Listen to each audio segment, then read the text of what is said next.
evening. At this time, we'll begin our work session. Our regular scheduled council meeting will begin at 6:30. Following this work session, we have a few items on the agenda tonight that we can spend this time and go over and discuss and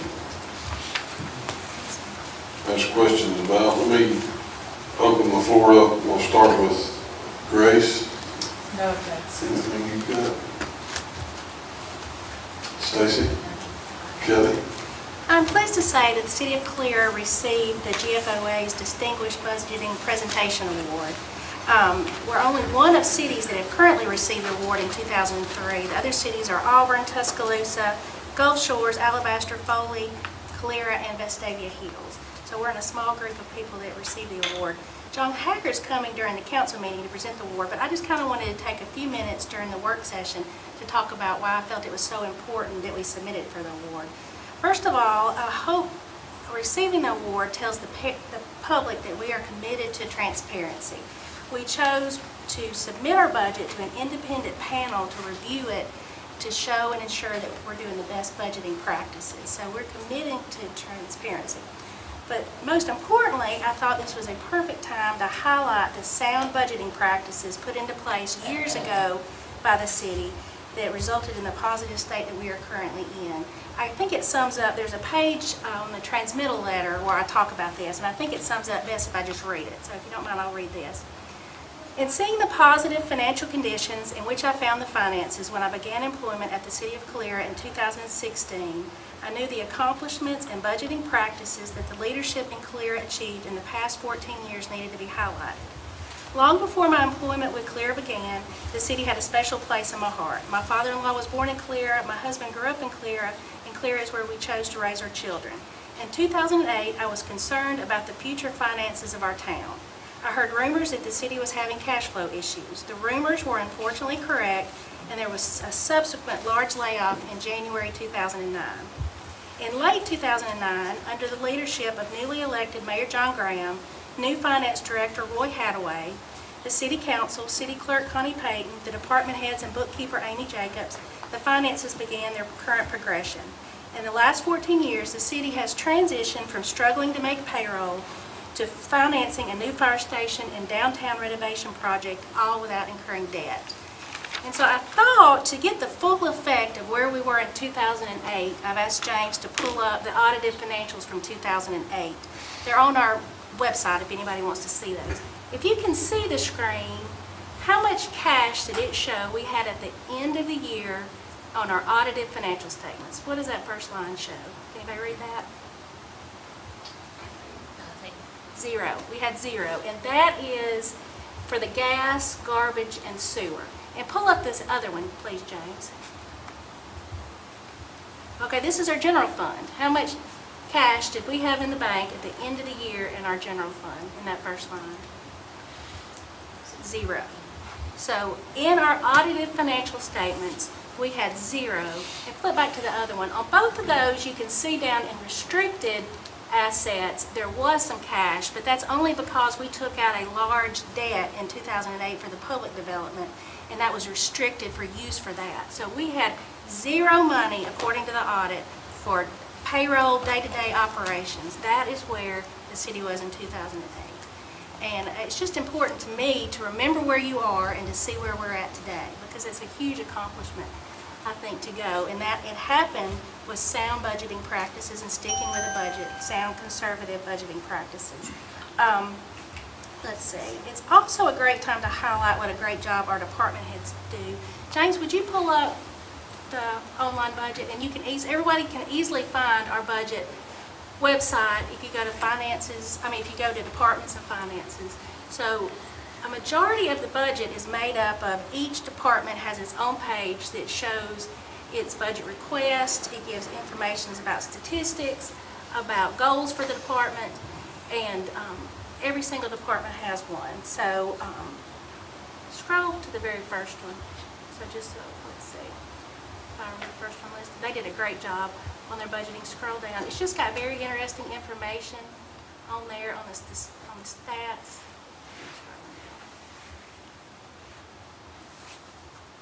each department. So the department heads definitely do the heaviest lifting on the budgeting. Like this one is interesting. It shows that fire had 3,377 incidences in 2023, and it gives a breakdown of those incidences. So I just think, I don't think we stress enough what a great job the department heads do. I want to take this opportunity to thank you guys. I really appreciate you and how well we all work together. And I just want to encourage the public to go out there. It's just a wealth of information about the finances of the city. And look at it. And soon the 2025 budget will be out there to review also. But if you have any questions, don't hesitate to reach out. That's it. Thank you, Kelly. Bringing us up to date and keeping up with our finances. You do a great job. Chief? Just what's on the agenda. All right. Seth? No. Just what's on the agenda. Bill? I don't think so. Reggie? No, sir. Diddy? I just have one item I want to talk about. I know that we're going to talk about possibly selling the Lincoln and Columbiana tonight. I would still like to have the proceeds from the sale be added to the capital project fund to be used at a later date if possible. Would that be considered during the voting on this property? Just be a budget adjustment. I think that would, the funds typically, on something like that, come to the general fund, and Kelly can make that budget adjustment to the capital fund. So it's not a problem, shouldn't be a problem. Okay.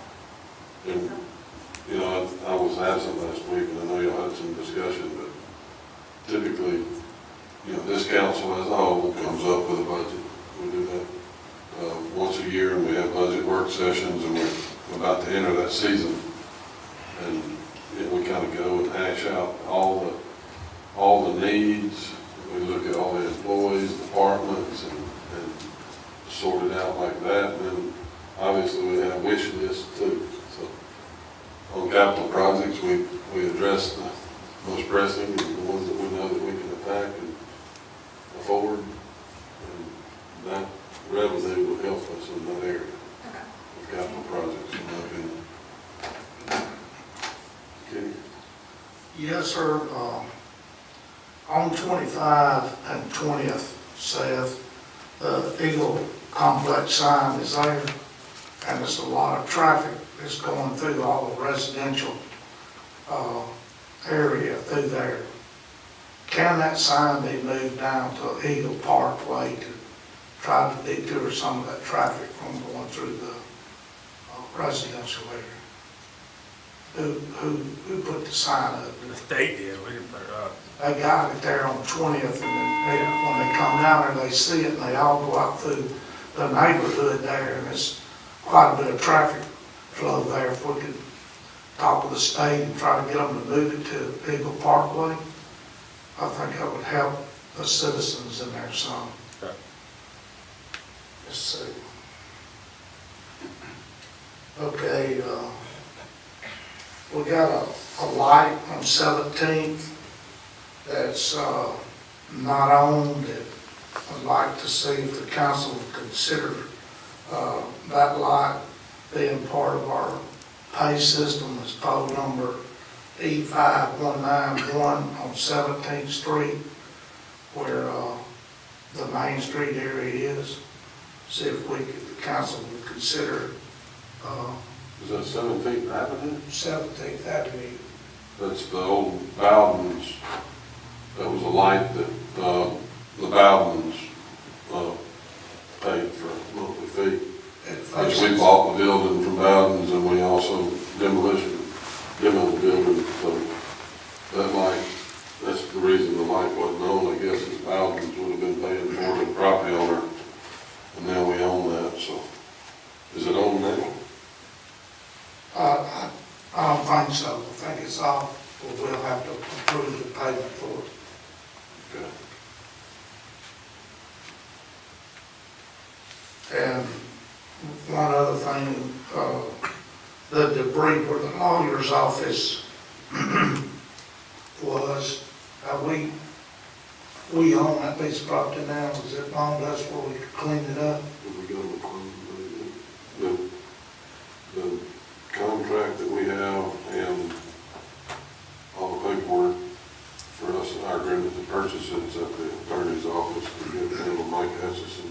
understanding on the title on that, so I haven't heard about a closing date yet, so it's in the works.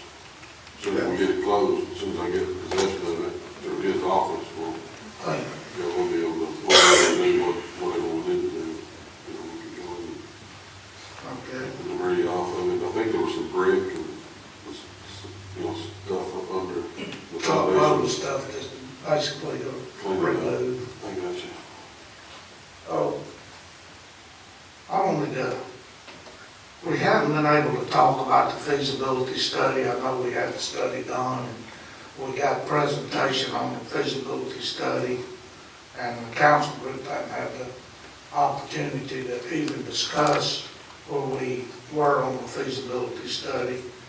And I personally was disappointed in the feasibility study when it come back and the way it did and the way we got to go further. So I was just wondering if any of the council members had looked at this and had any discussion on it.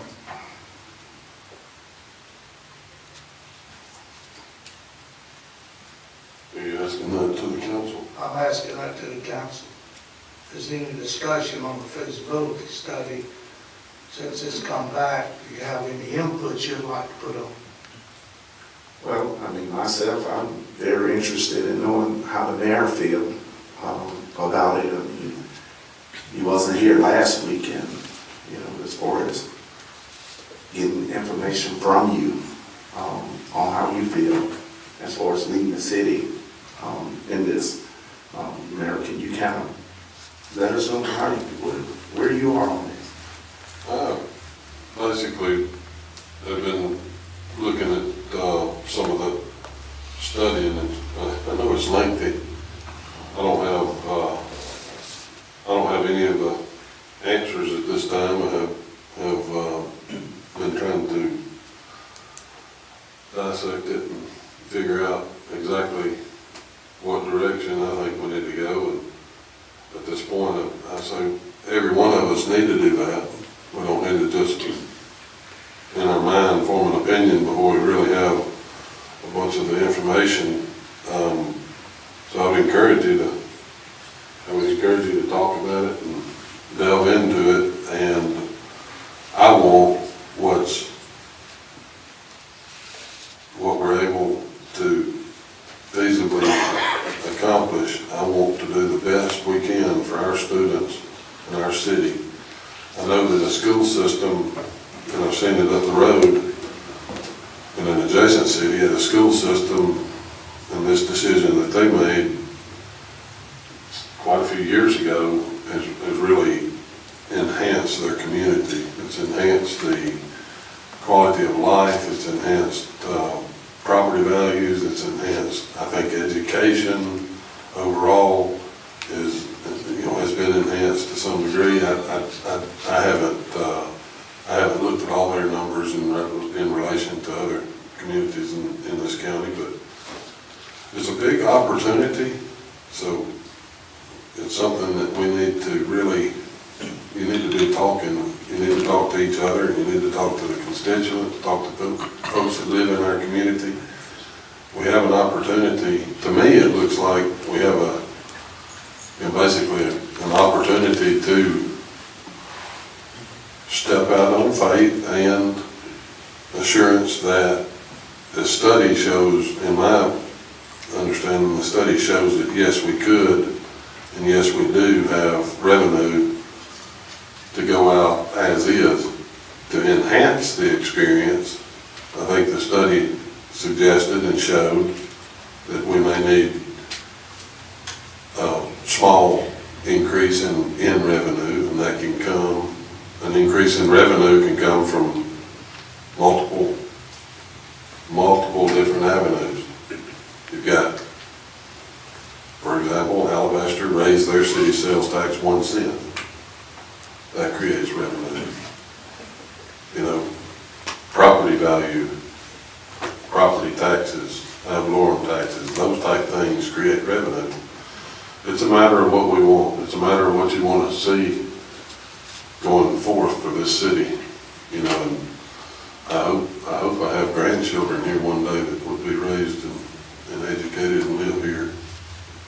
children are, my youngest child's a senior this year. Personally, you know, I can't say that it's really gonna benefit my children, but my grandchildren and this community would possibly be greatly benefited by having their own school system. The school system would give us a lot of local control. You know, with, you say for example, raise taxes like Alabaster did, give the county a cent of our tax. Currently, the county operates a system, the school system, school board. If you want local control and you want it, and I hear the complaints, you know, and it seems like local control is what people are asking for. Well, this is a form of getting the schools up under the city, not our administration controlling the city, but it would be our council would be responsible for an establishment of a school board. A school board would then go and hire a superintendent, and there is in itself how you birth the city school system. So, I don't have all the right answers. I think the study is very beneficial to the city, and it should. You know, our citizens, business owners, elected officials, everybody in there should be able to look at that study and formulate an opinion of what, good or bad, this would do for the city. You know, I do not anticipate having a hearing up here and having a bunch of naysayers or a bunch of folks that are just impounding us to form this without due process and a lot of consideration. And I'm saying prayerful consideration. Each of you know what you want, and let's be open-minded moving forward. I'm not prodding you along and saying this is what we need to do and let's do it. You're not going to hear that from me. We need to come up with something. If it happens in this administration and with this current council, we need to figure out what's best for our community. And the charge is on each of us. I can't tell you, how to consider this other than get out and talk to the people. I've talked to a lot of people. I've heard it. I've seen it. I know that in a lot of situations, local control is a little better if that can happen. So I would say that a broken body, a body of our council, a body of our community, a broken body can do no good. We're going to have to come together to make anything happen. So you really need to take it serious and consider this feasibility study that we've got. You've got a copy of it. Seth, everybody has a copy of that? Yes. Dr. Ira Harvey Yes. presented that. I think it's on the website too, James. You know, you can go read it, you can summarize it, you can go get AI and get you a good summary and get an opinion from artificial intelligence if you need to. But it's going to mean something to each of us. It will mean something to every one of us. I don't want to be short-sighted and kick it to the curb, and I'm not saying that we need to rush into it. Give it a lot of thought. Here we go. I appreciate you commenting on it. First time I got to hear what you had to say, and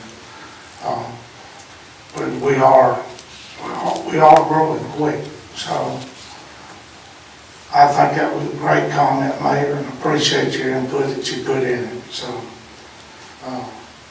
I have one other thing, and it might be something that Bill might can help us with, is trying to get some water far as shrubs, like a sprinkler system in the alley, down before we pour and stamp the concrete there.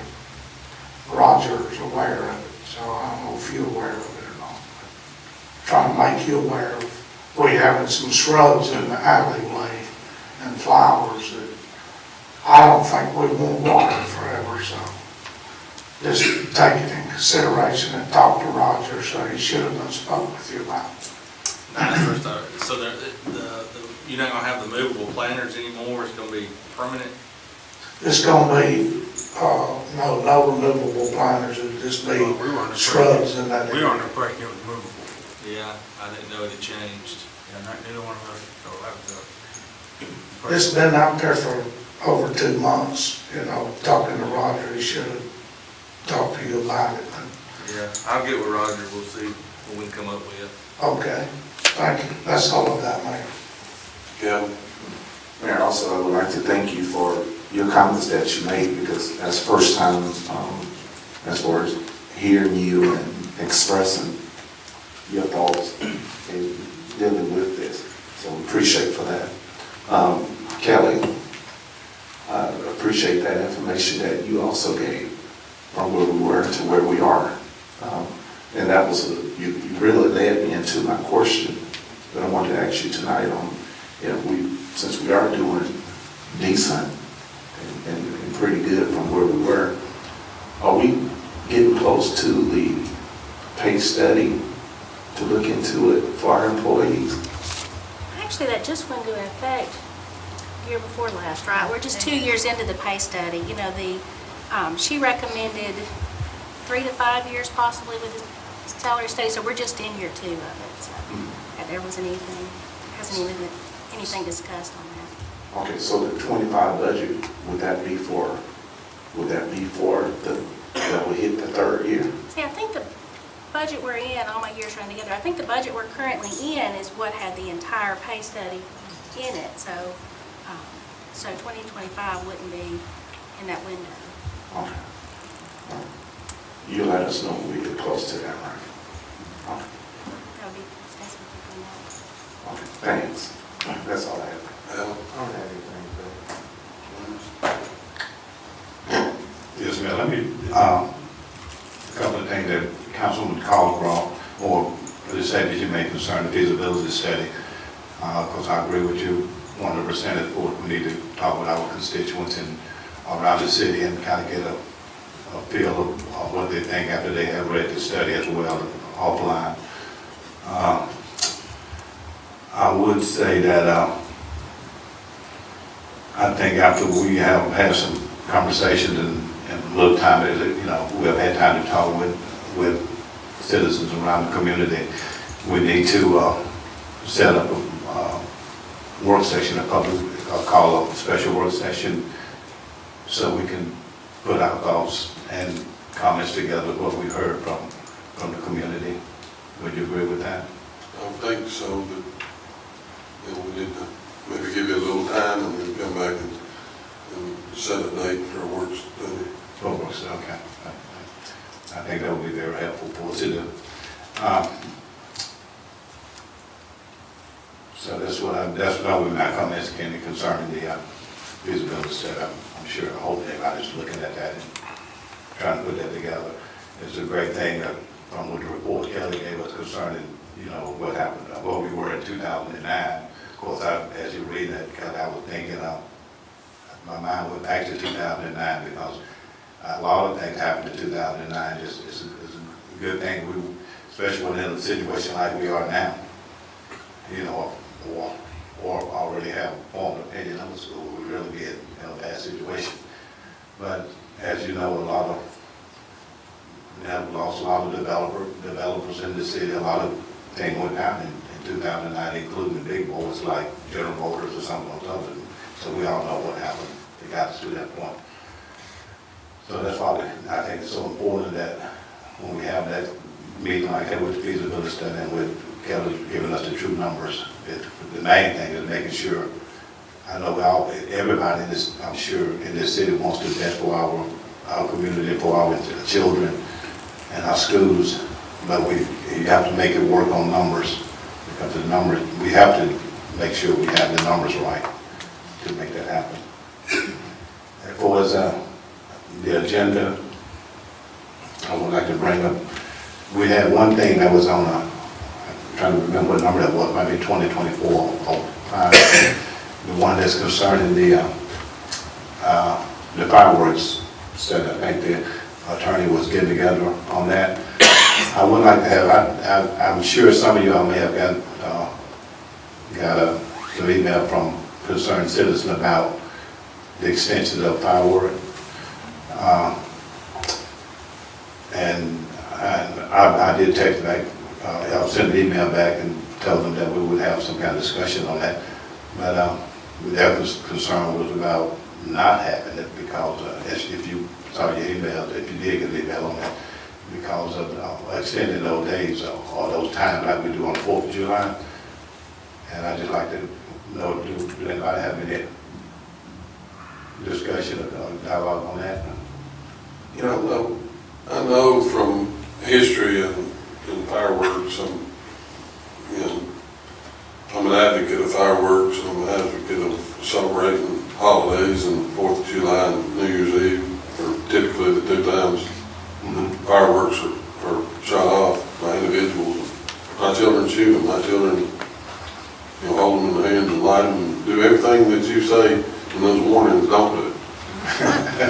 So, it's real. I mean, we all shoot a bottle rocket, a Roman candle, and a big mortar and throw them. But let me ask the chief. I know it. I've heard the complaints. Twice a year, your phone rings on New Year's Eve, probably New Year's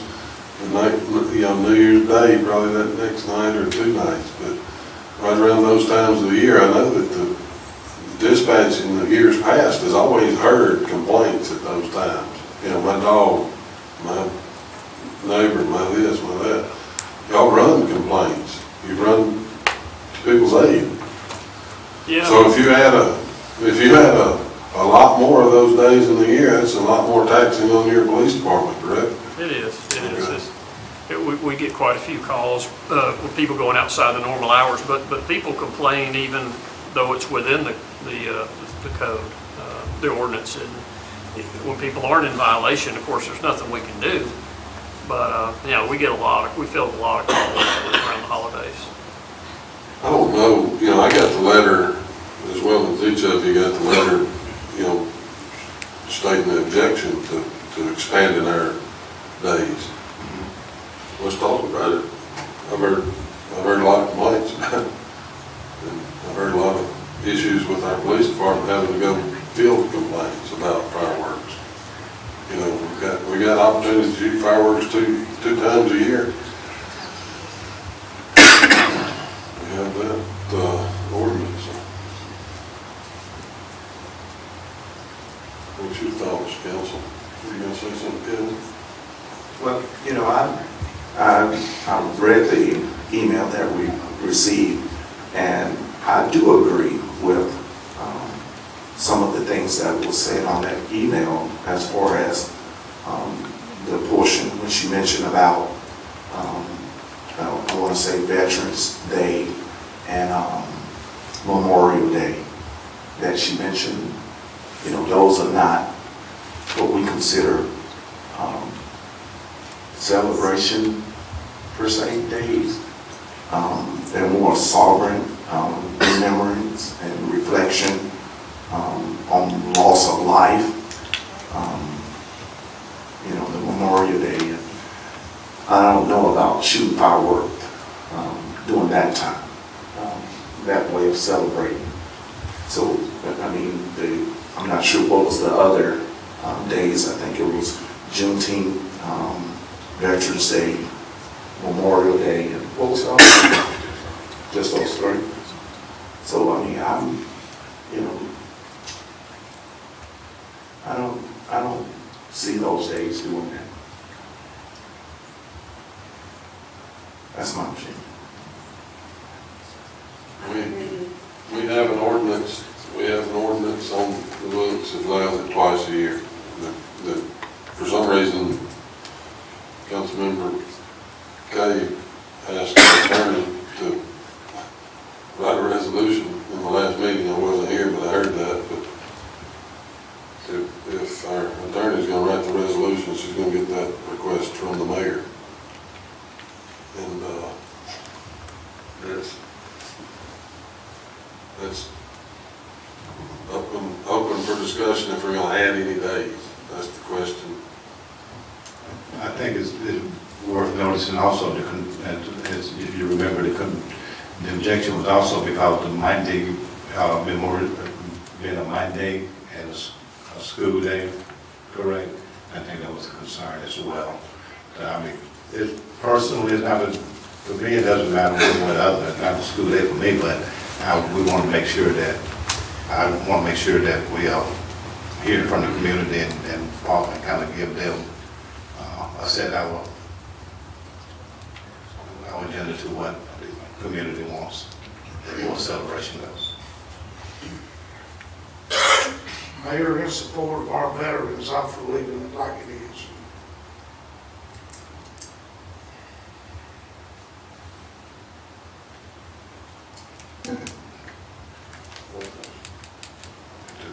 What did you say, Ken? I said in support of our veterans, I'm for leaving the ordinance as it's drawn up now. So we do the days we have now, so that's the.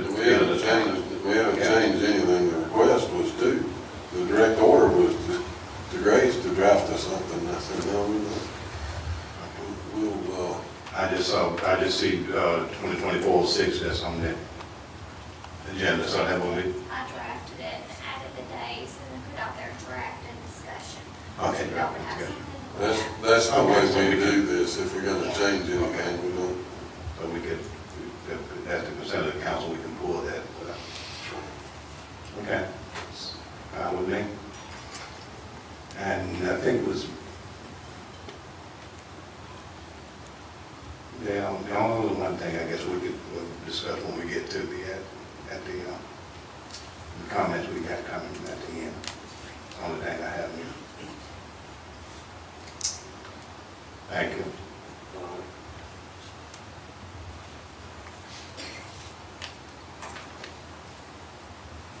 Mike Hawkins here, Matt Stetson, P&T. Yes. You want to tell us briefly what you? First, Mike. Yes, please. Appreciate it. Thank you, Council. I appreciate the opportunity to speak in front of you. My name is Mike Hawkins. I work for TNT Fireworks out of Florence, Alabama. I'm the regional vice president of retail stores. So I have the opportunity to speak to you today about the Calera TNT Fireworks location. Great timing after that discussion on fireworks dates and all. So it's always good to hear both sides and very receptive. And we do a lot of, just to comment on that, we do a lot of safety training. There's opportunities for us to partner with this council on concerns and get the safety messaging out there. And so we're very open to that. I'm here today to talk about our Calera store. We're very excited about this opportunity to partner with you all in Calera. We have a location in Leeds, Alabama, as you may know, on the interstate. We were excited about putting one here in Calera. Our opportunity lies within the signing, and we're asking for your consideration on the signing. When we placed the building on the pad, it gave us a better understanding of how that building's set with the transmission lines that run through the Alabama Power easement. Once we were able to see that live and we were notified that we could not have parking under those transmission lines. So it changed how we designed that building from the start. So we moved our entrance from the I-65 facing side to the Highway 87 facing side. According to the ordinance, because of that, our large logo sign, which says TNT Fireworks, will no longer be allowed on the I-65 side. It will have to move along with the entrance to the Highway 87 side, which means we're going to lose a lot of our branding visibility. We're a very seasonal location. You mentioned the 2 times a year with fireworks. We're very seasonal around 4th of July and New Year's. We sell other times and do quite well, but those are our Christmas times. And so that's when we really need that opportunity to show the brand. And as you know, I-65, which comes straight through here, is an extremely heavy trafficked area and gets a lot of traffic counts. And so our ask is to be allowed to keep that 240 square foot logo sign on the I-65 side, which is now the rear of the building. But also in the ordinance, the opposite side of the entrance or the rear elevation is only allowed 20 square feet of signing. And Matt here has a actual core class sign that'll show what that rendering would look like, but it would basically look like a postage stamp on that large building. And so if we were to follow the current ordinance and what we're being told, we would have to move that larger sign to the Highway 87 side, and this is all we're allowed on the I-65 side. So our first ask is be able to allow to keep that 240 square foot logo on the I-65 side. And then your consideration for putting a larger logo on this would be the I-65 side, and then a larger logo on the entry side facing Highway 87. But in order of importance, it's that I-65 sign being able to keep that large logo. Again, it's about the communication. I worked for Walmart for many, many years. I've seen that built. Everybody knows where Walmart's at here. I've been in that store many, many times. It becomes a traffic point for a lot of folks through here. But their sign on the back of the building is extremely small, and they could take advantage of more visibility with a larger sign. That's kind of the example. We have great visibility. We're extremely excited about being in Calera. And it's going to be a great location. We have a couple that's running our store, the Burlesons, that are excited. They want to be part of the community. They want to serve those customers and serve the city in many different ways, and they're already partnering with individuals to do that. But again, we just need your consideration to be able to allow that large logo sign on the I-65 side. Any discussion from the council? Any questions? So the request is like a variance, Kevin? It's an appeal, because I had to turn it down by the book, so they're asking for an appeal.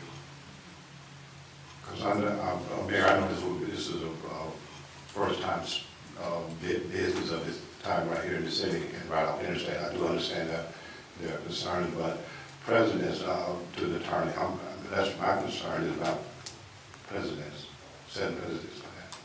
Well, that's right, you want to treat people equally. That's Of right. course, you have an ordinance, and it doesn't meet the requirements of the ordinance, the sign they're proposing. The way your ordinance reads is that it can first go potentially to a committee, which we apparently have never done in Calera, but it can also, once the building person denies the request for the sign, it can come straight to the council for y'all to make a determination about whether this is something you want to allow. I think if you allow it for this new business and, whoever the next business that builds a building was visible to the interstate, you'd no trouble denying it. So it's almost whatever way it from it. What's good for one is good for many. Can I state, one of our biggest concerns was the way that property sits by the transmission lines. Even our civil engineer was not aware of the parking issues under transmission lines, which are, I just learned the other day, they carry more load. And so versus a regular line. And our contractor who's been doing construction in business type facilities for many, many years, it's the first time he's ever run into it. So the land itself changed our needs, and that's caused us to move that entrance. And there might be some wording in the ordinance about that at state level. I'm not sure about the local ordinance.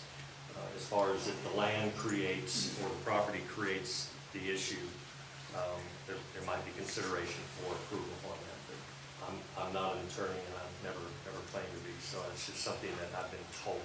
Maybe in terms of hardship. Yes, sir. Yes, sir. My position on this is the whole purpose of our variance committee. If is not allowed to give someone the opportunity to present what have taken place and the possibility of something to change, that's the whole reason for them to come before the council for variance. If we're looking at, we're not going to do this based on we never done it before, that defeats the purpose. I mean, the first time for everything. If I may comment, Mayor, if I recall, and I'm very happy to see the business come into Calera, I want you to know that up front.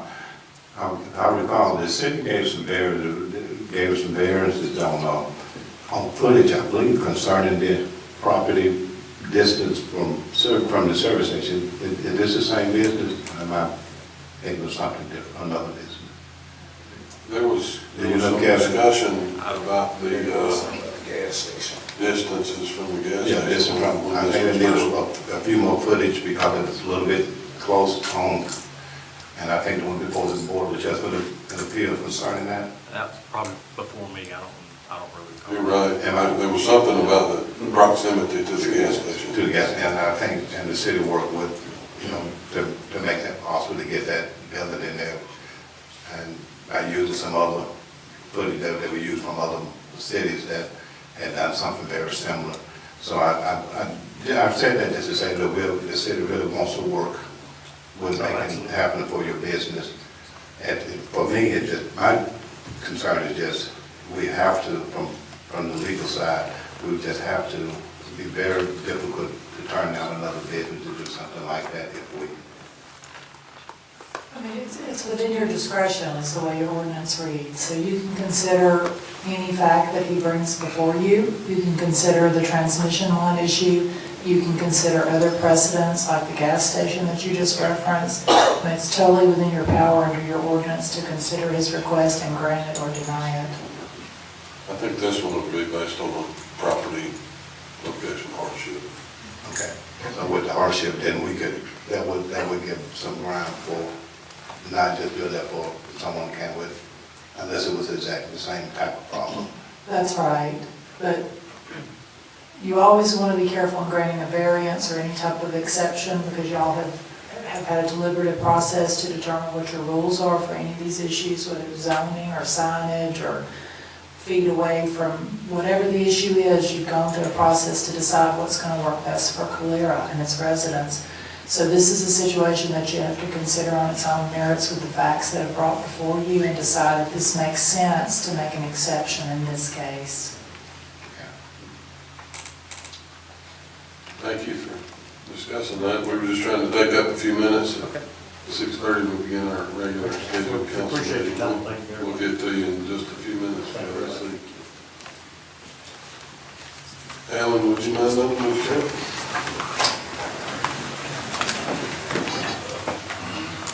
Let's pray. Father God, we come before you and thank you for what you do for us. Father, we ask that you forgive us where we fail you. And we ask that you be with us as we move forward and make decisions for this city. In Jesus' name I pray. Amen.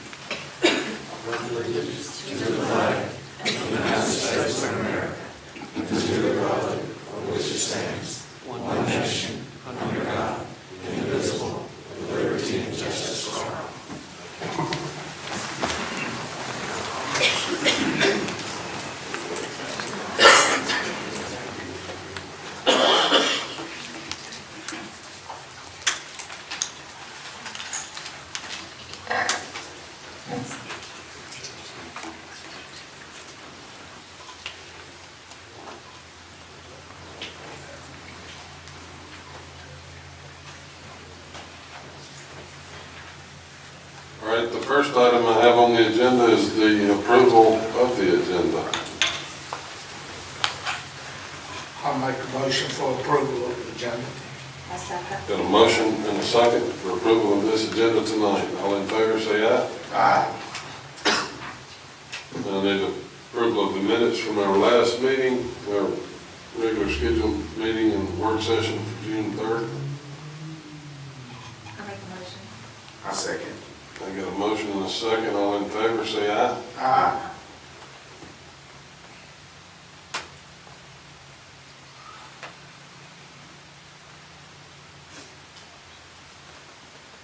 All right, we have John Haggard here from Alabaster, wanting to talk to us and tell us what a good job that Kelly has done. Come forward. Yes, sir. Thank you, Mayor. My name is John Haggard. I'm the Finance Director for the City of Alabaster, but more important to my reason for being here tonight, I'm also a volunteer budget reviewer for the Government Finance Officers Association of the United States and Canada, also called the GFOA. The GFOA has a Distinguished Budget Award. The GFOA instituted the Distinguished Budget Award in 1983 as a means of encouraging state and local governments to produce the highest quality budget documents for their citizens and constituents. Only those budgets that are deemed to meet the standards of the GFOA are awarded the Distinguished Budget Award. In order to qualify and meet those standards to receive the GFOA Budget Award, a budget must excel in being in all phases of a budget, and it must be a communication tool, it must be a financial plan, and it must be a policy document that conveys all of that information to the public. Really, the budget award, I think what it signifies and its importance is I think it signifies a commitment to transparency for all governments that participate and are awarded the Distinguished Budget Award. The Distinguished Budget Award signifies that you are producing the highest quality information about your budget and about how you choose to allocate taxpayer money. And the GFOA and other advocates for local government, such as myself, really feel that by doing this, it helps engender a lot of trust between the constituents you serve and the government. Winning this award is not easy. And last year, there were only 5 local governments in the state of Alabama that won this award. Auburn, Alabaster, Foley, Gulf Shores, 6. Auburn, Alabaster, Foley, Gulf Shores, Tuscaloosa, and Vestavia Hills. Those are the only municipal governments that received this award last year. So I wanted to present Kelly and the city with your plaque awarding you the GFOA's Distinguished Budget Award for your fiscal year 2024 budget.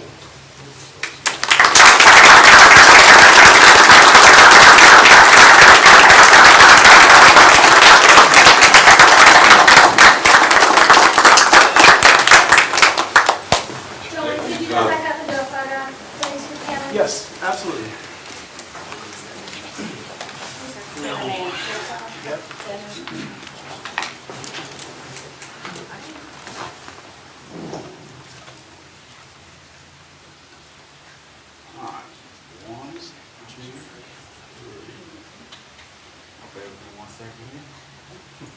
One, two, three.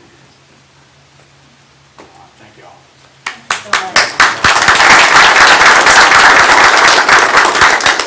Thank you, John, for coming to present that. We really appreciate the relationship and the guidance that you have given to our city. I know that's something that you're going above and beyond. John is the finance director for Alabaster, so we appreciate you helping us, and together we'll make a good community. So I think rising tide lifts all boats. So. That's right. Thank you. We're proud of Kelly. Appreciate you. All right, the next item on the agenda is the ordinance 2024-03, rezoning from R1 to B2. I think this was discussed in last meeting we had. So, is there any discussion on that rezoning from residential to B2? If there's no discussion, I need to have a motion that we move forward with that. I'll make a motion to move forward with rezoning on 2024-03. I'll second. Got a motion and a second, all in favor, say aye. Aye. Opposed likewise. Can we do a roll call vote, Mayor? Can we do a roll call vote? Yes. Yes. Yes. Yes. Yes. Yes. Thank you, Chris. That's unanimous, so I think that was you, Laura. Appreciate you having your business in our city. Really appreciate you. All right,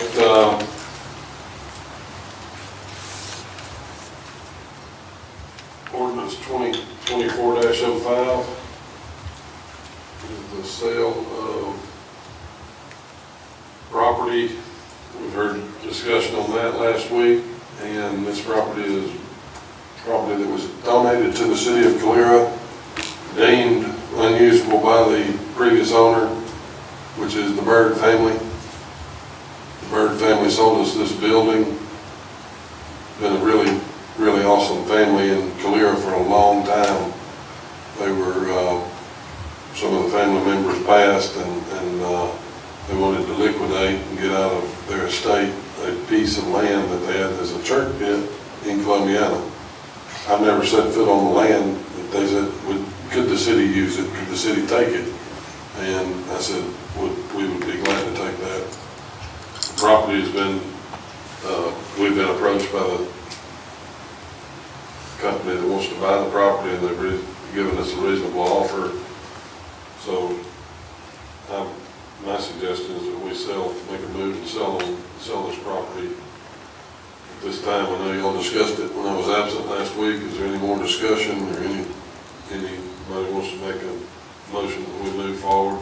I do want to request Debbie's wishes that we do put this into a capital fund, that we can do some good for Calera, which we're constantly doing. We're buying playgrounds, we're buying buildings, we're buying property, making parking lots. So the money will be spent and be a good use of the donation that we've received from the Bird family. And if the Bird family's out there, thank you very much. The city appreciates it. It is an opportunity to put us in a favorable light. Before a motion is put on the move for this, I asked the question about us getting an appraisal on the property. Can we discuss that from this council? I've bought and sold real estate, owned houses, bought vacant land, sold land. I've never, as a seller, I've never really asked for an appraisal. And I asked the buyer, and the buyer said, I don't need to have an appraisal. He didn't want to pay for an appraisal. From our standpoint, trying to save and make the most of it, the city doesn't necessarily need to pay for an appraisal. I know Kenny has walked the property. What's your opinion of the property? I think we need to move forward on the sale and put that in writing that Debbie's got. The property is a rough piece of property. We went up on the value of the property, about 20 grand. So I'm for. The history on the tax value on the property, and I found out this since this last meeting, the property had a $130,000 tax value. Last year, the tax value went to, what was it, Debbie? The number was 226, 460. The property jumped in tax value based on adjacent property that had sold around it. These people that are asking to buy the property, the ones that own the vacant property, touching it to the north. And so the property's gone up, and Debbie requested that we get them to pay the appraised price, and that's what they've come back to, produce an offer for us. That's what we have on the table. So, the contract that was written, the last one, the 226, whatever, plus they paid the closing and everything is the same as it was on the last account. And that's the contract that we would be asking you to move forward on and allow me to sign. I I have not signed the contract, we just, that's what the buyer has proposed. Do we need a roll call vote on this, on the attorney? I recommend it. Recommend a roll call vote as I would well. recommend We it. need a motion. Mayor, I'd like to make a motion to accept the contract on ordinance number 2024-05. Got a motion, I second. motion and a second. We'll start with Ernest and get a roll call. Yes. Al? Yes. Kevin? No. I'm yes. Kenny? Yes. Yes. Thank you. That's a motion carried. We'll move forward with that, and I'll get that in the closing. I don't know the exact date on the closing, but it's on the contract, and we'll get to work on it ASAP.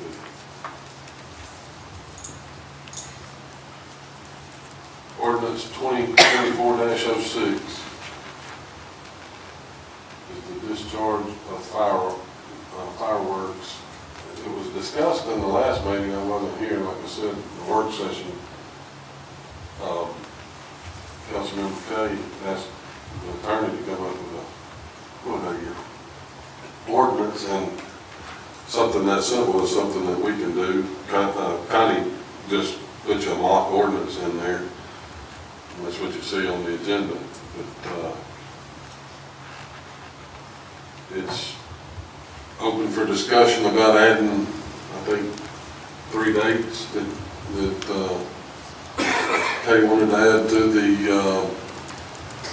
additional 3 dates to the 2 dates we have. Right now, currently, we have an ordinance that allows us to sell for the 4th of July season and the New Year's season. And there's a few days there that these folks can come in town and set up their temporary stands and move them, and, you know, we allow the citizens to discharge those firearms on those 2 different occasions. Is the council interested in altering that? I'm not interested in it. I make a motion that we leave it as is. That a motion that we stick with the ordinance that we have Got a second. on the books? I think you just table the resolution 20, Or you make a motion to say nay on this? or you can consider it and vote on it. We got a motion to not change anything about our current, That's how I feel. No changes needed. we had a second from Kenny. I'd like to second. All in favor, to stay as is, say aye. Aye. Opposed likewise. So we'll move on with that. You can shoot fireworks, discharge fireworks 2 times a year. New Year's Eve, 4th of July. Same ordinance we've had for a long time. All right, we heard from John Haggard that was on the agenda. Next is the resolution for our police department policies updates that we've been working on. And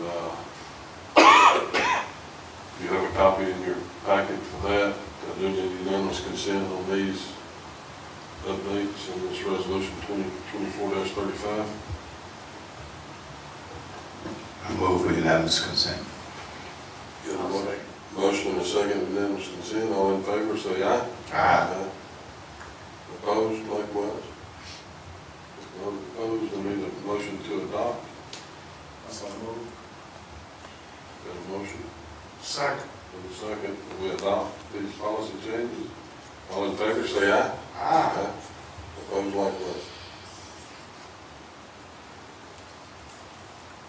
All right, Chief, you got us a few SRO, we got the award presentations for our SRO. Yeah, these guys received this award at the state SRO conference, and the award that they received is a statewide recognition for the SRO Team Award, the Team of the Year statewide. And they're not so good at lining up, but I think it's significant too, because this was their first full year in existence as an SRO team.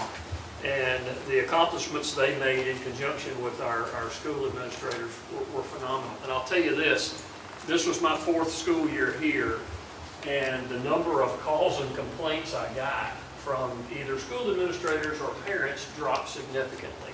I know we've still got problems in our schools. Let me tell you, I'm going to let you know a secret. Every school in America has problems. But being proactive and getting these guys in there, they don't just sit at a desk all day and wait for something to happen. They're engaging with the students. They're mentoring the students every day. And they've implemented a bunch of programs that are all their ideas. I don't have anything to do with it. I just stay out of their way and then I take credit for what they do. But they've implemented a number of programs that individual students have approached them and have informed them that it's made a difference in their lives. So I'm very proud of them. I want to read the narrative for the award because it was read incorrectly at the ceremony in Orange Beach last week. The CASE, Calera Accountability and Successor Education Program, initiated by the City of Calera Police Department during the 2023-2024 school year, has made significant strides in addressing important issues among students. Through partnerships with Central Alabama Wellness and the American Lung Association, the program has successfully reached over 4,400 students across our 4 schools in Calera. Key achievements include substance abuse and addiction education that targeted middle and high school students, internet safety and juvenile mental health education that was delivered across all 4 schools, vape cessation programs, an 8-week class helping 15 students quit vaping and other tobacco products, and community engagement. We hosted 2 parent nights for education and interaction. Additionally, all 7 school resource officers have actively participated in teaching these programs. We have our first upcoming camp case that we're going to do this summer. That'll be our first, and we're going to focus on leadership development for our young people, for the rising 6th graders. And those kids that are participating in this program were selected by school counselors, school administrators, as well as our SROs. And here's the award they won. They called it a sushi plate, which is exactly what it is, but it's really nice. It's SRO Team Award, Calera Police Department SRO Unit 2024. We're very proud of you guys, and thank you for all you do.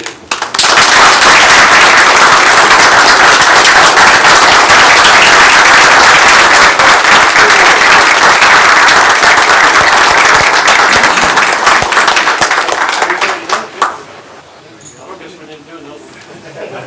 Thank you, guys. You guys make us proud every day. We appreciate what you do, how you protect our children and our city. A nice picture there, and a nice picture there in the Shelby County report. Oh, yeah. All right, where's Trey? Come on, Trey. We're swearing in the new officer tonight. Trey, stand up here and face this way. This is a special time for me because Trey's dad and I are old friends. Trey's dad worked for the Marshal Service, and he and I have known each other a long time. He doesn't look as old as I am, but he's almost.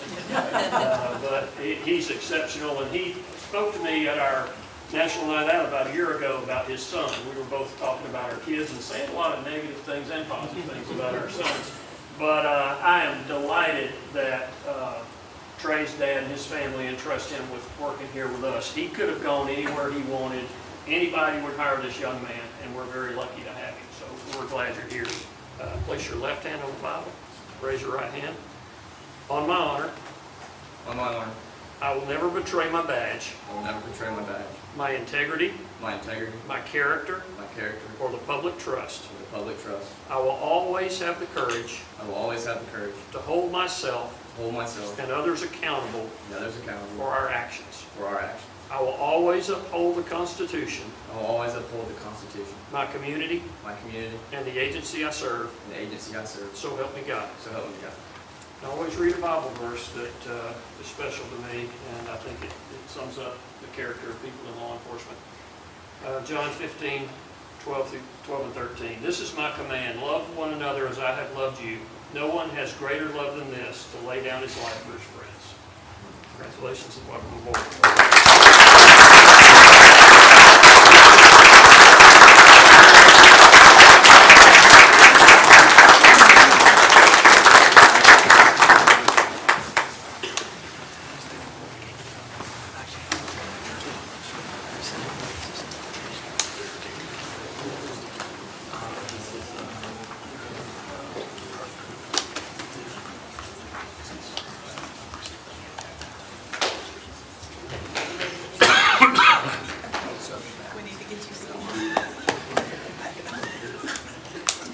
All right, the next item on the agenda is our friends from Owen's House, Children Advocacy Center. All right, Teal. Hi, Mayor. Hi, City Council, men and women. Thank you for inviting me back, or Debbie, thank you for reaching out to me and asking if we would come, and I'm so happy that we were finally able to kind of schedule a date to come in.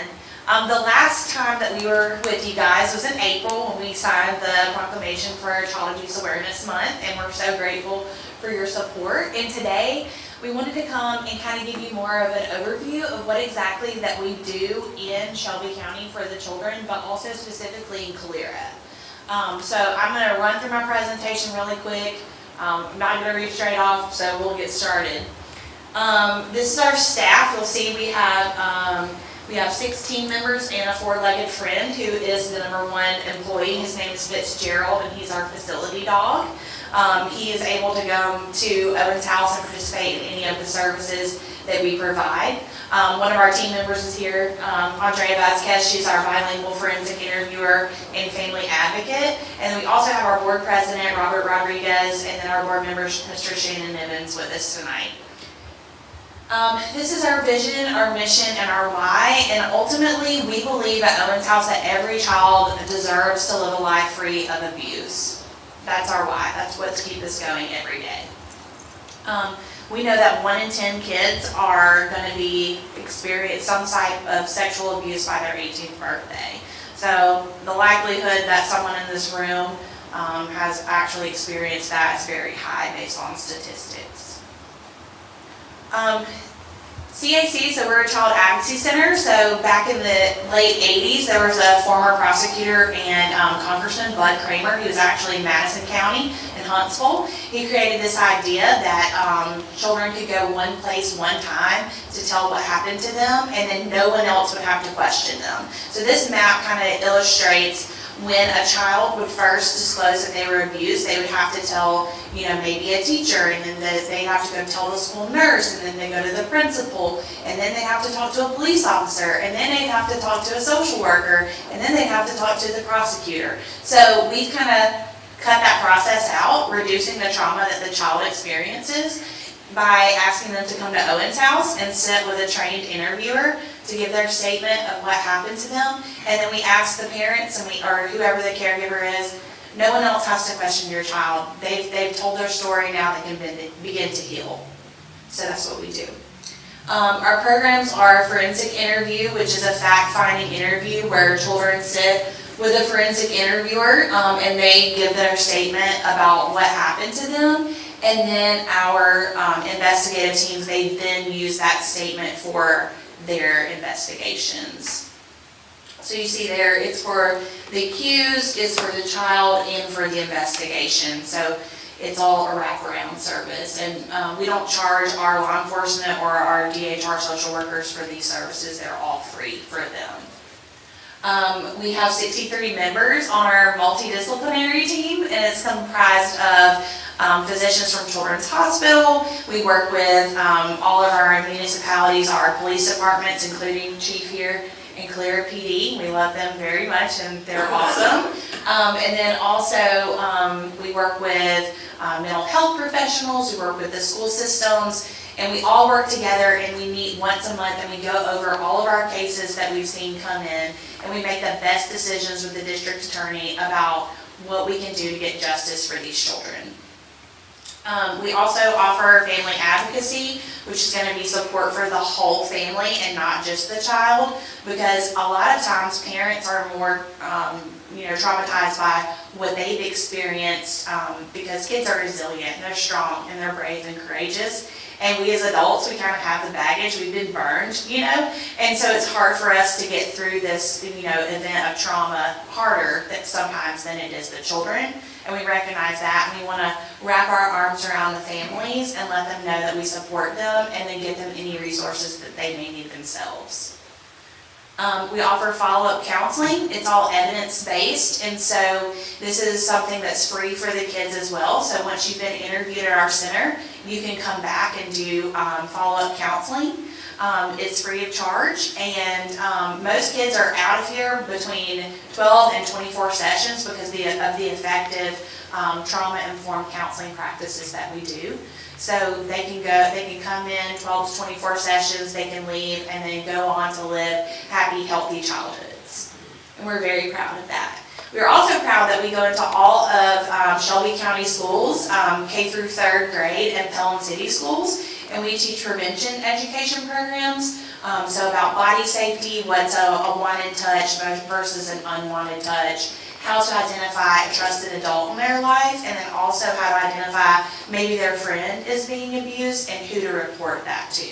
So we do that for kindergarten through 3rd grade, but then we're also partnering with middle school programs in Shelby County to deliver a more digital safety approach, because we have seen a really large uptick in children being victimized on their phones, sextortion, things like that. We also train our MDTs, so our multidisciplinary team. So we have developed a simulation program, and we actually just got a grant to purchase a camper so we can have a mobile crime scene, so we can pull up to a police department and we can do a training. Maybe it's about an infant abuse case, because we also handle all the child death for Shelby County, the team that reviews those cases. So we want to make sure that our officers that are responding to these infant deaths, it's not the first time that they see it in real life. They can walk through a simulation that's immersive, and they can learn how to do it the first time. You'll see our types of abuse. So sex abuse is our highest amount of abuse, and you will see that child sex abuse material is a part of that, as well as prevention. And prevention interviews are children who are school-aged or younger that are experiencing problematic sexual behaviors and maybe acting out on each other. That it's not going to be criminally charged, but we want to go ahead and get them to do an interview so they can get the services that they need to stop those behaviors before they grow up and it's a trend in their lives. And then you'll see the other types there. So we want to tell our story, and that's why we're here today. And I want to invite Robert, if you'll come up. I wanted him to share with you guys, because it's more about just the numbers that we're showing you, and all of this is about the kids, and each individual child has their own story. So come on. Thank you for your time. So I would say that the work that these amazing women do at Owens House could be categorized by one word: hope. Hope.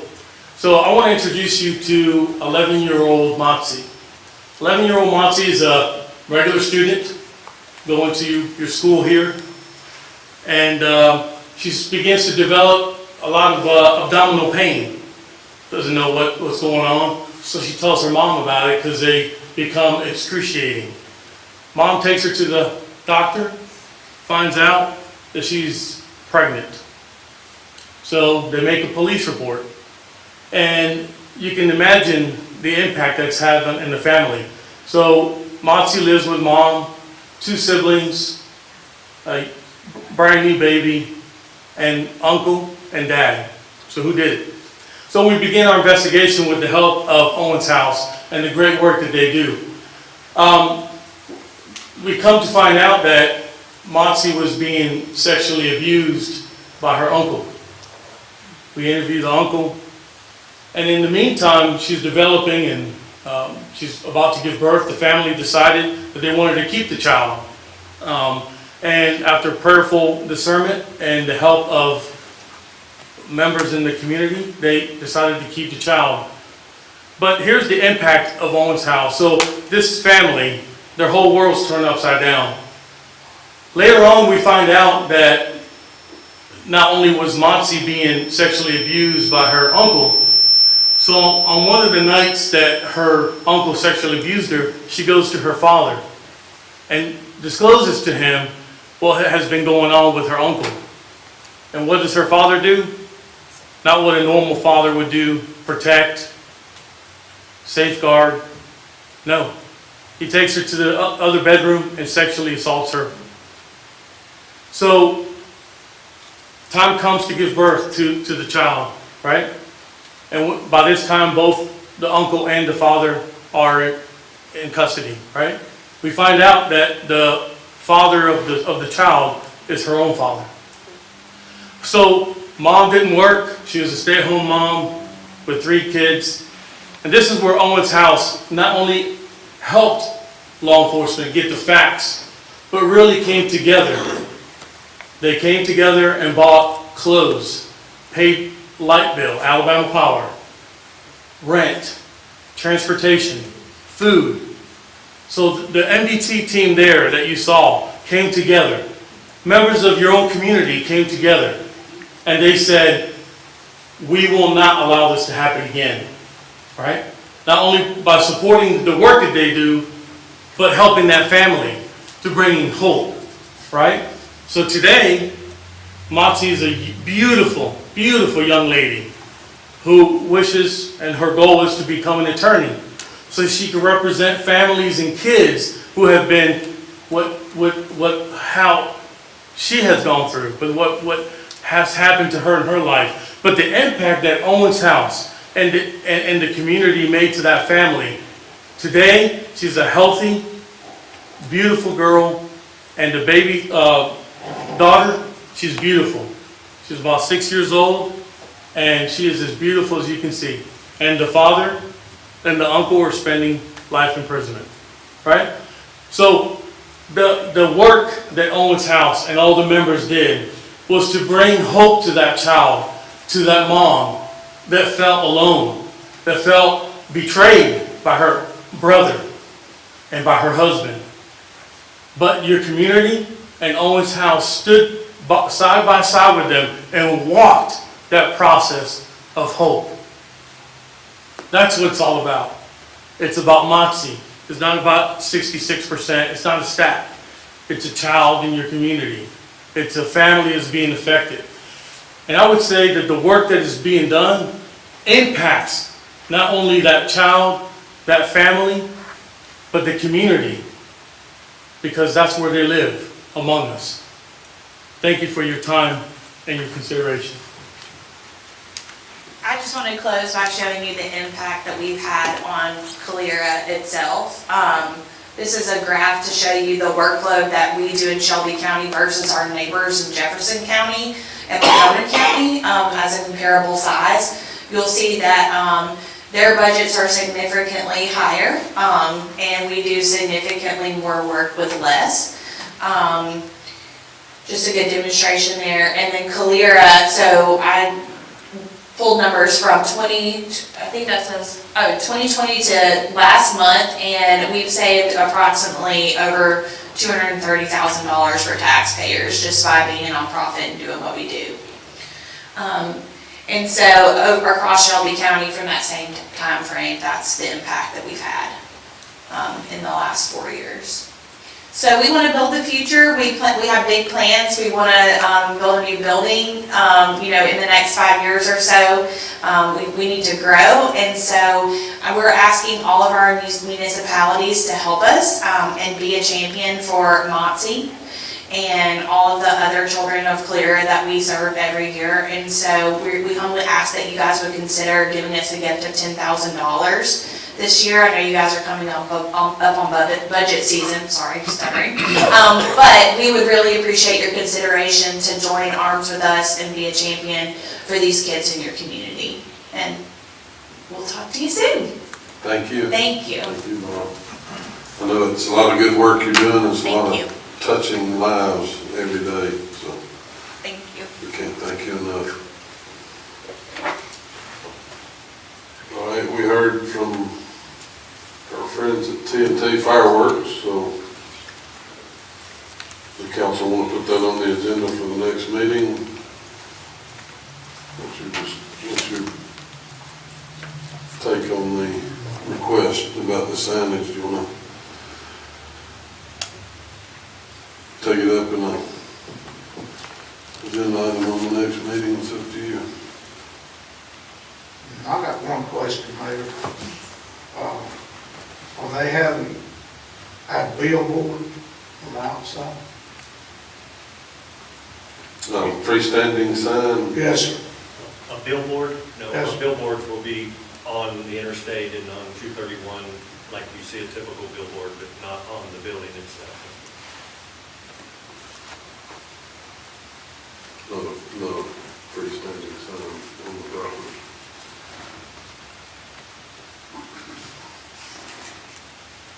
Can we move on a motion to accept this tonight? Not on the agenda as an item, so what do you suggest, Chris? You can move to amend the agenda.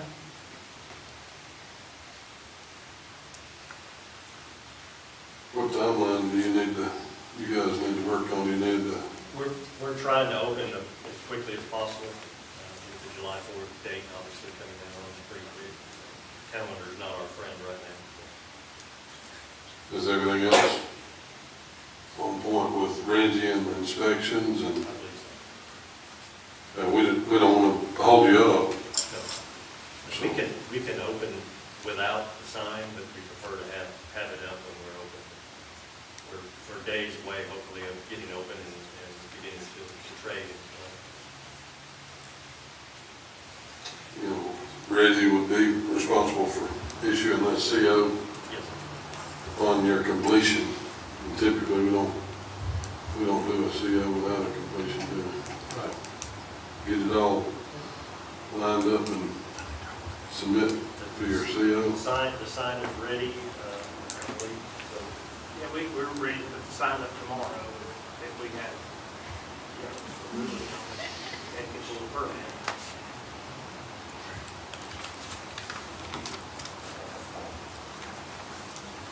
Any more discussion from council?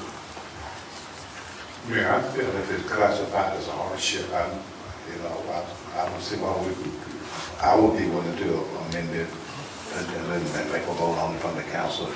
If it, the only concern I had was from the legal side, as a hardship because of something that was unpreventable by them, then, and with the time frame, I'd be willing to amend the agenda if the council agrees with that.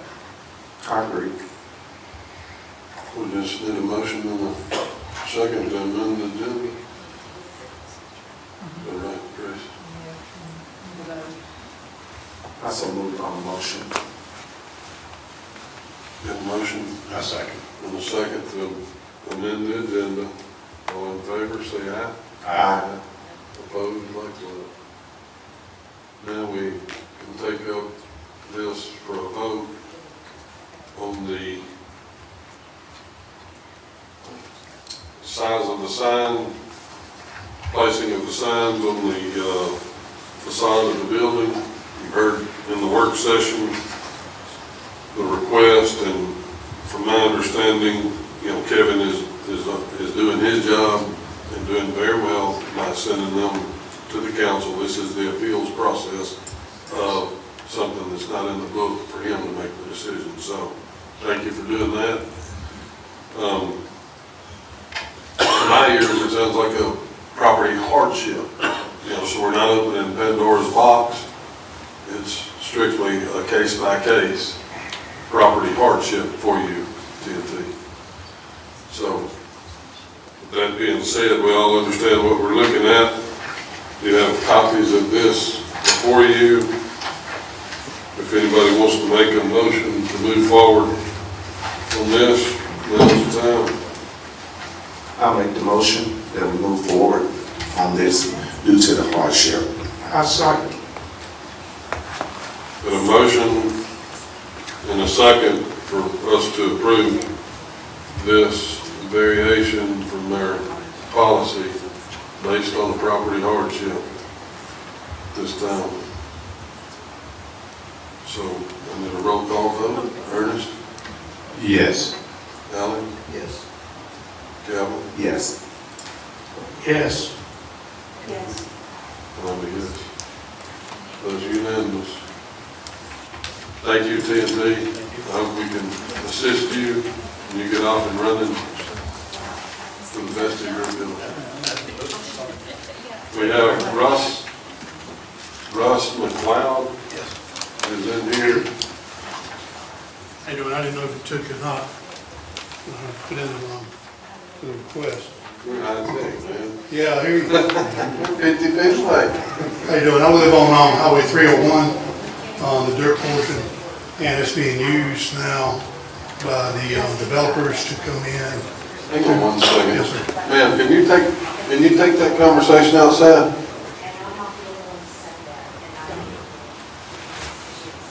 Ma'am.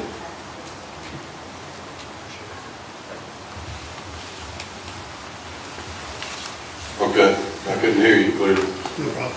I live on 301, 1235, Highway 301. And that road's being used for trucks and all coming in to work on the back portion of the Timberline property, what they call the reserve. And the problem I think we went going through is I've asked a few times if we had proper access and all that. And me and Mr. Cost went to meet with two of the gentlemen for the engineering staff of the county, and no access has been permitted to use that back access, is what I've been told. And I think Mr. Cost was in there with us. And I know there's supposed to be a request sent off to the developers to get that access done. And as of this morning, nothing has come back to them.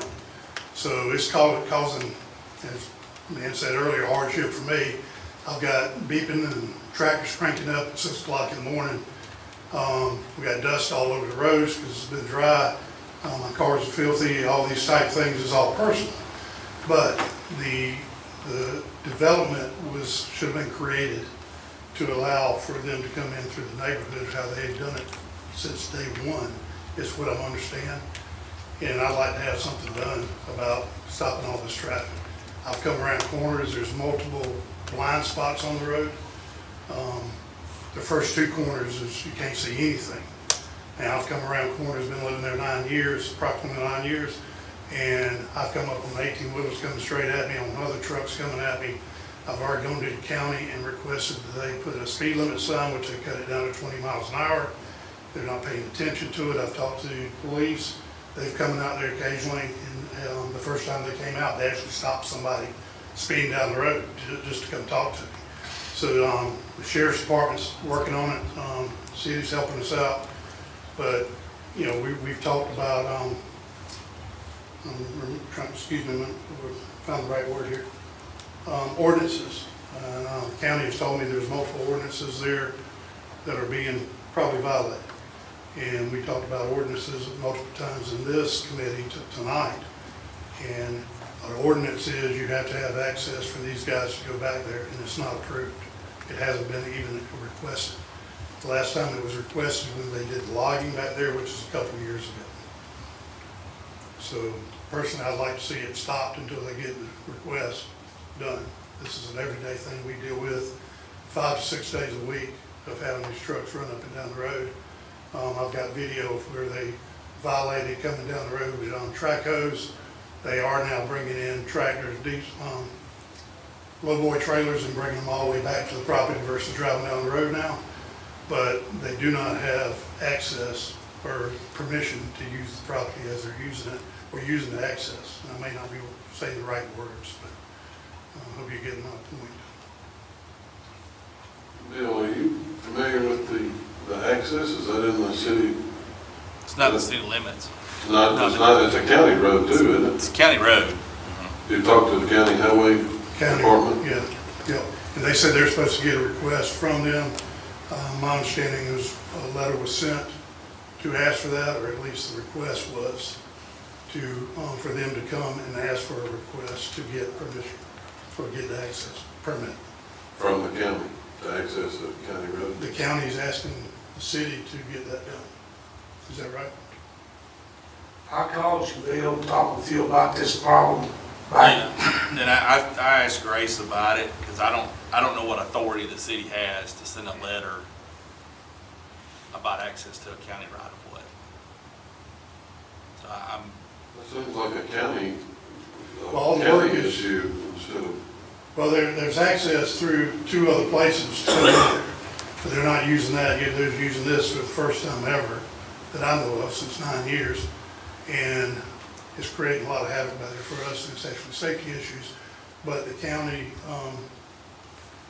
told me that, that you've already actually called and asked for the kind of permit they needed. So I'm kind of in limbo here to figure out what's going on, because nothing's happening. And I've been talking about this since we originally was brought up. We were invited as citizens on the road that this was going to go on, and it's been brought up since day one. I brought it up then, that access should not be being used because there's so many blind spots. We got trucks coming down. If we continue on, we're going to have multiple trucks coming down for contractors when they start building. And one of the accesses they have is coming through the neighborhood, and they've got roads already built back there, not paved or anything, but lanes. And they have not started even working on bringing in from the reserve neighborhood into that property at all. So then they're just, the whole plan, the way it looks right now, is they're going to continue using this road until they get neighborhood built. Will you check into that with the county? I have. I'm not familiar with what, Yeah, I've talked to the county. I don't know that we have authority of the county road. Not unless Grace tells me different. I don't know why requests would need to come from the city to ask the county to enforce its rules, regulations. It's a developer, That's what I don't understand County- about this. They're saying they don't Property issue. have, how do they have authority to stop it? I don't know. I'm a citizen, I don't have the knowledge. Yeah, I mean, if it's outside our city limits, I don't know what we can do about it, and I'm not sure what a letter to You're using the a county road coming into the city property, and they don't have permission to do that, so, or an access permit to do that. Well, my suggestion, maybe we would hook back up with the county, with Bill, and just see if there's anything else we should be doing, but, I mean, if the entry is in the county's jurisdiction, I'm not sure what a letter from us is I accomplishing. don't think we have any jurisdiction over what the county decides to do with their road. All right. But we'll check on it All right. and let Bill kind of get to the bottom of it. I don't know what we can do.